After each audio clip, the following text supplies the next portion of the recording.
what's up mga karepakol? Magandang tanghali po sa inyo lahat, no? Napakainit po ngayong panahon. Nakakaluto ko ng balat, kaya yung itsura ko ngayon, tostado na tayo mga karepakol. Dito po ako ngayon nakapila sa Multinational Road, no? Mga karepakol.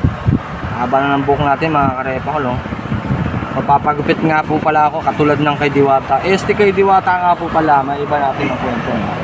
Mga karepakol, sa mga katropa ko dyan, totoo po bang nagbago na ang ugali si Diwata?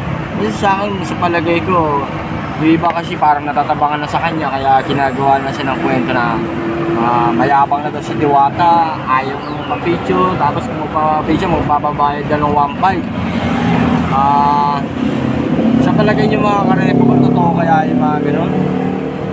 Kasi yung ibang vlogger naman kasi totoo naman sinasabi, bakit tutulungan pa natin si Diwata, napakarami na niyang pera, sa dami na nga kailangan ng tulong ngayon.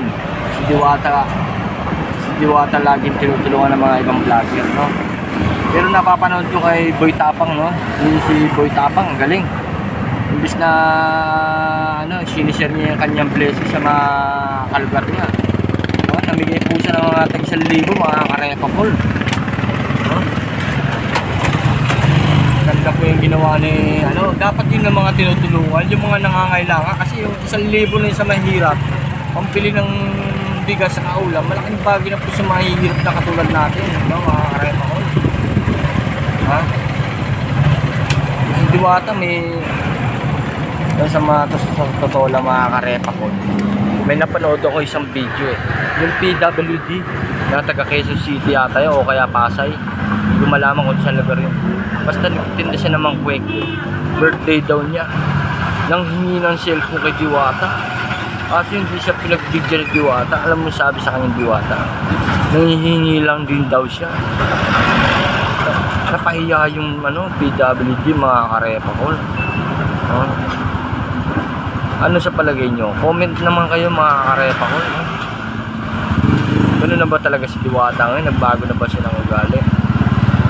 Yun lang masabi ko sa inyo mga karepakol. Napakainit ang labanan at napakainit ang pinag-uusapan ngayon sa social media, no?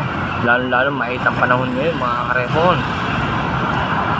Maraming salamat sa panonood nyo mga karepakol.